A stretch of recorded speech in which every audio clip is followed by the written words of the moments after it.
Deep conversations are starting. Hello everyone, in our new episode on Deep Conversations by Breath Hub, I have a lovely guest here, dear Jasmine, welcome. Hi, thank you for having me. She's also in London, I'm also in London, in different areas in London. Whereabouts are you in London? I'm Northwest.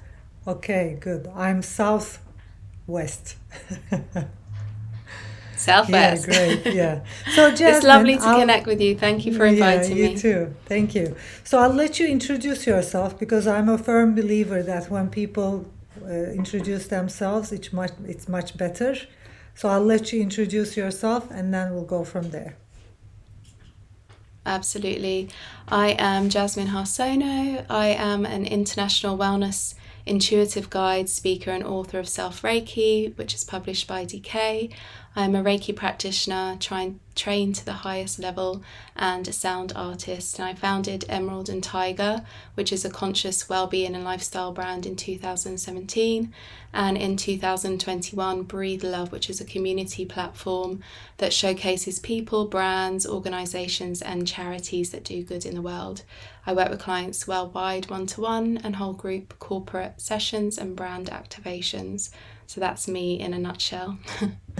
Yeah, brilliant. I'm actually a fan of Emerald and Tiger. Would you like to tell us more about what you're doing? And I'm receiving your emails and checking your website because you're far away. I couldn't attend any of your events, but I see that it's a lovely place, and especially the whole branding and the whole color and the whole design. Was all of that your idea, or did you work with professionals? And how did you create Emerald and Tiger? I had an idea of what I wanted. I'm very lucky that my husband is an art director and graphic designer, so I work very closely with him on branding and design.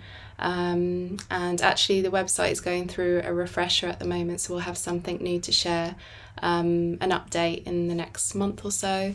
I just wanted something that looked clean but inviting, that welcomed, a sense of welcoming for everyone. And it took me a while to come up with the brand name, but as always, usually it's always staring right there in front of you. It jumps out to you at a moment in time. And Emerald is one of my favourite crystals, and I love what it represents in terms of love and connection, and has that earthy feel. And so does Tiger's Eye, which is part of where the tiger derives from, which is an earthy stone, empowering and connecting, and helps you also feel connected to your abundant energy, that life force energy that's within you, and also the energy of tiger spirit, so that fierce feminine energy that I love to help people to explore as well. So that's a little bit of a background of where Emerald and Tiger came from. Yeah, beautiful. And you're someone, besides all the work you've been doing yourself, you also invite a lot of trainers and teachers,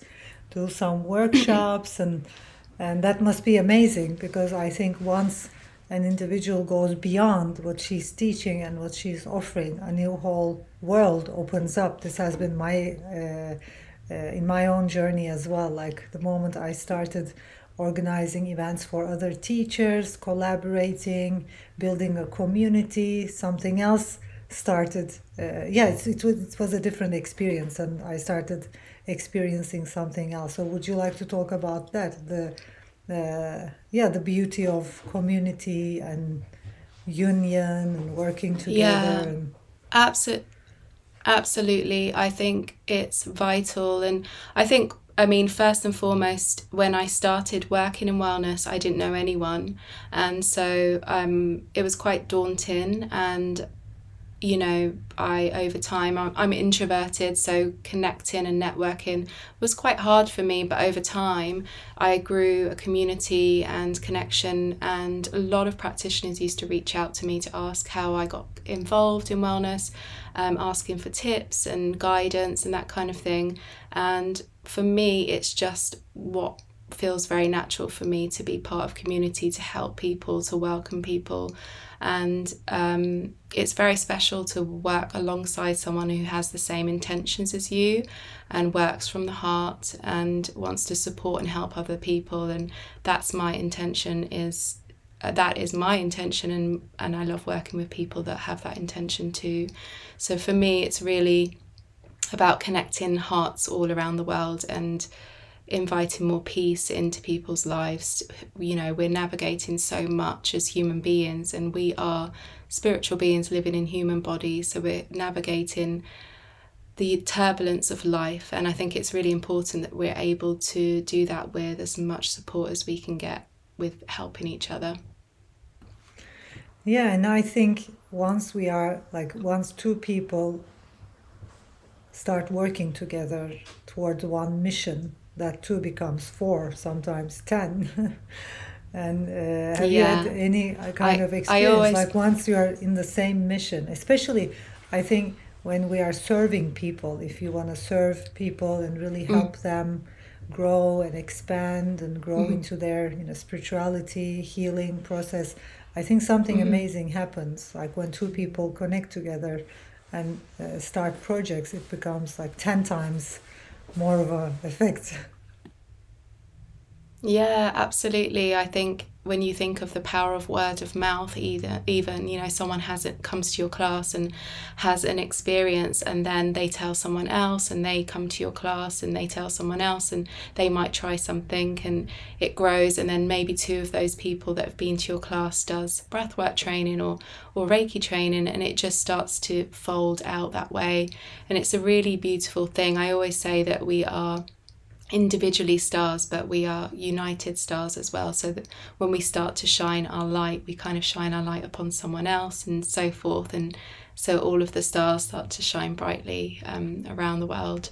But I think it's really important, community, and especially in alternative practices that they are more well known, but still it's not something that a lot of people see as a full-time job, as something that, it's not always taken seriously. So I think it's important that we have each other to support, to help each other find work, to help each other do special things together, So, yeah, that's the basis of my work, is to work with community always. Yeah, beautiful. And I would like to hear more about what you're doing yourself with Reiki and everything you've been doing, and also about your journey. When did it start?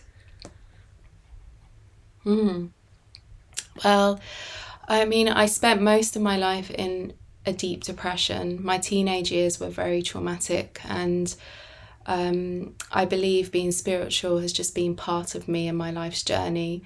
But in my late 20s, something clicked and my practices deepened, and it was a time where I was really looking for help, and I sought help and started to liberate myself from feeling sad on a daily basis, from feeling really numb. And it was actually a time where I had health issues that came apparent physically, a cancer diagnosis and endometriosis, fertility issues. So it all sort of came at once, which took me on this sort of deeper quest to support my well-being. And last year I actually turned 40, and so it's really, I'm reflecting upon 10 years of deep diving, working, or I like to say loving myself through many layers to feel this sense of whole. So even though I'm still navigating health and well-being, which we all will, I believe, no matter your practices, we're human beings, as I said, so we're always navigating something. But I have these tools and techniques and practices that I have this awareness that helps me to come back to this state of feeling okay in who I am, meeting myself where I am. I also love music and sound. It's a great passion of mine, and I've been writing songs since I was young, and I love to sing. And I'm on a mission to get people to sound their voice that comes deep from their heart and soul. So I do a lot of vocal one-to-one group practices with people, and so you'll probably be hearing a lot more about that work when it comes to me and sharing courses and trainings around that. But I naturally transitioned into this work, as I said, and I've always been in service of some kind. But my own healing journey and mission to support my health and well-being deepen me into the alternative practices such as meditation, Reiki and sound. Yeah, and I'm sure our listeners are wondering, and maybe there are some listeners who also have the same kind of problems you started with, and maybe they're wondering and they're looking for alternative healing methods. And where should they start? It's like, where would your suggestion be for anyone who has health issues and who want to start with physically healing themselves with alternative methods?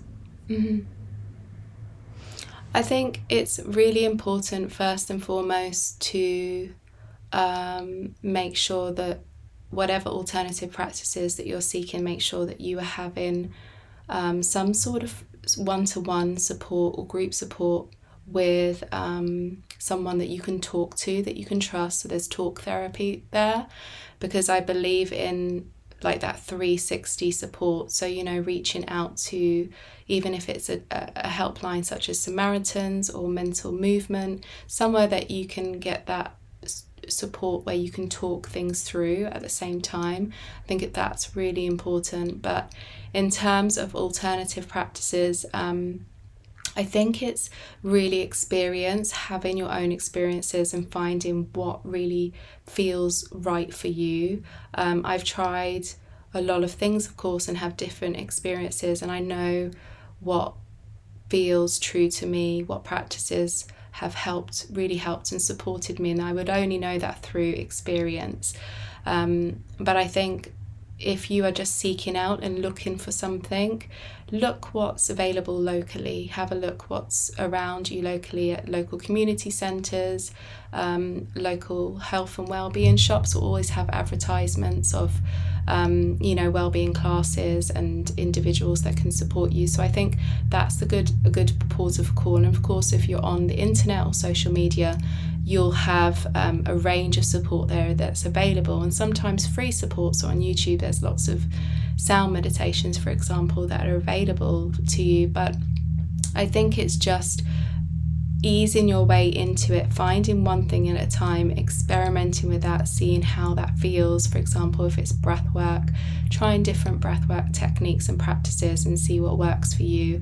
And usually what happens is you try one thing and you're in a group or you're talking to your teacher and something unfolds. We talk about something that helps us take us on to the next step of our journey, and that opens up a door. For me, it was, from meditation, it opens up a door to Reiki, and then Reiki brought me back around to sound. So I was a singer-songwriter and it brought me back to sound. So we always find that we go through this journey as well on our healing journey.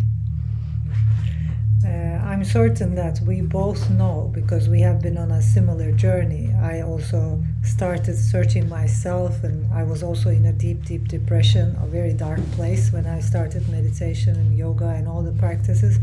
So I'm certain that we both know that the key to transformation and to healing is accepting yourself the way you are, loving and embracing yourself, and stopping the need to change.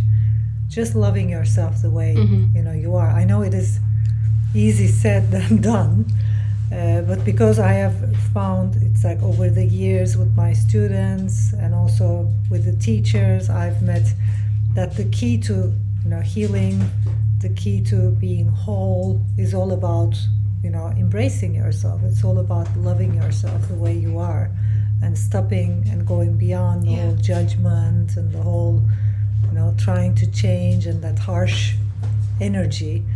What would you like to say about that? Because I know our listeners also are wondering, and people who started breath work and meditation new, maybe they started their journey with Breath Hub, with maybe other teachers, are probably wondering where this road goes, or what's the secret of healing on its deepest level. So what would you like to say about that?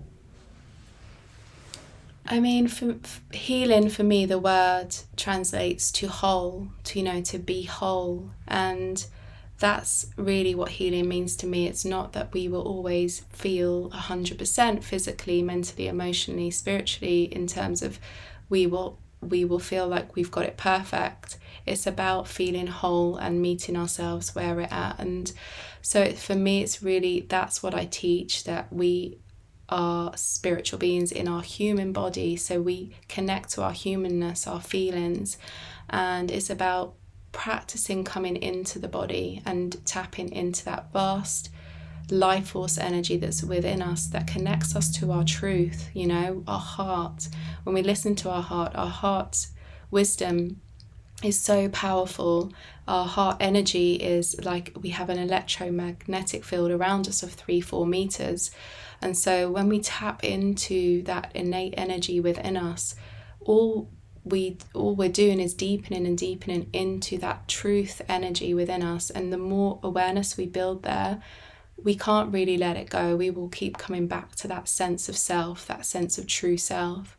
And so I think it's always practice. We're forever students. We're always practicing and connecting back to our body when we have external life pressures and things that attack us from the outside.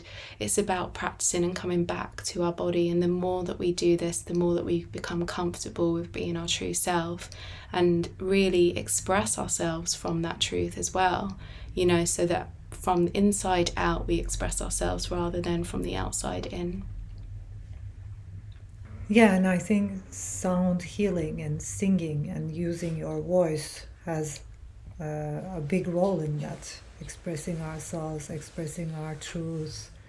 It's kind of like it's in the voice and it's in our eyes. So any practice you do with your eyes, maybe staring at someone's eyes, or connecting with them through the eye deeply, or using your voice, it gets layer by layer on a very much deeper layer.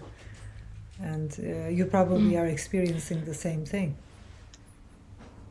Yeah, I mean, the eye gazing practice is a beautiful way of connecting to the heart. The first few seconds makes us feel uncomfortable because we're connecting externally, and then we have this transition, this change, where we're starting to see the inside of that person. We start to feel the inside of that person's energy, their heart. We start to really feel their lived experience as a human, and so we connect. We have empathy for each other. We connect on a level of compassion and kindness. And so I think that's such a powerful practice. And the voice it's such a dear sound healing tool for me. The human voice is sacred, natural, ancient healing tool. Our voice can support and enable us to communicate and free ourselves from self-expression, and it connects us to our creativity, which we all have, and our intuitive flow as humans, as spiritual beings, with awareness, and using different techniques like toning, chakra toning, connecting to our soulful intuitive voice, and chanting and overtoning. There's so many different techniques, but also just even if you sound in the shower and just you just go from the bottom scale to the top and keep going up and down until you find that pure tone in the shower that kind of really resonates with you, and just keep sounding that tone over and over again. You'll just find that you feel a different vibration in your body by the time you're finished. It just takes a matter of minutes to connect to that inner voice, So I think those practices are really powerful. Sound healing has been around since the beginning of time, and we've used sound in celebration, ceremony, expression, and to communicate. And we are made up of sound, and I think, we know that we are 70% water, so sound and connecting to our voice, it just travels through that water within us. And I think it's just a very powerful way of connecting, and a resource like the breath that we can connect to in every day, a tool that we can come to in every day. Yeah, and I also suspect you use some mantras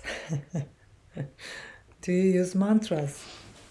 Yeah, I not on a really on a so I have some Reiki mantras that I use, affirmations, and then I have my own affirmations that I use, but I don't use, for example, Sanskrit mantras for myself.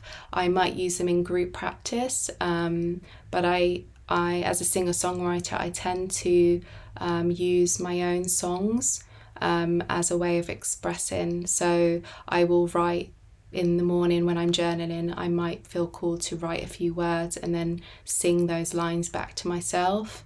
But I work in more of an intuitive way now. I think at the start of my sound training journey, I worked with a lot of mantra, but I've fallen into more of an intuitive practice where I'm working with light language and intuitive voice, words that are not always translated, their sounds, but they're not translated into English or a language that we know. It's more a feeling and it's an emotion through the sound. So you're helping people find their own sound, their own vibration, and express their own vibration. It's brilliant. Yeah, absolutely. And I think obviously mantra is very powerful, beautiful, and I've worked with it many times, and I know it's amazing, but it's just, for me, I work through the intuitive voice, so I really am inviting people to check in with how they are feeling in the moment and then create a sound from that. What is your sound? How are you feeling? Create that sound.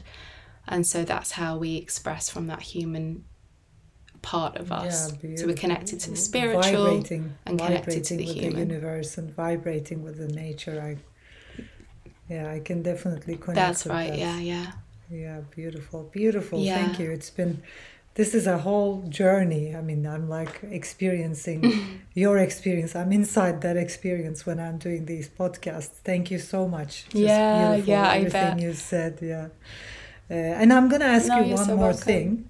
In Breath Hub, Deep Conversations podcast by Breath Hub, I have one last question I usually ask to every guest I have, and I think it's kind of like it connects us with the meaning of our being. That's what I think, at least. So I'm gonna ask you the same question, and the question is: what would you like to see? And what would you like humans to understand? What would you like to see happen in the world on the especially on the humanity level, before you die? Like, what do you want? What would you like humans to understand, to know, to experience? I think it always comes back to the intention of my work for humans to meet themselves where they're at, to be kind and compassionate towards themselves, because I truly believe that when we do that, when we love ourselves, when we experience unconditional love, that true unconditional love within, I believe everything else will start to unfold itself naturally, because once that's touched you, once you've been touched by that in your heart, that awareness just starts to spill out into the world. And so I just always pray every morning for people to come to their bodies, to really connect to that innate and unconditional love, to experience that in their bodies, because everything else, peace and unity, connection, community, all of those things happen when we feel that centeredness of heart connection in our body. Yeah, thank you. Beautiful. Just beautiful. Nothing to add. Yeah, thank you. You have a very calm and silent and evolved energy. And I'm sure it is because of everything you've been doing.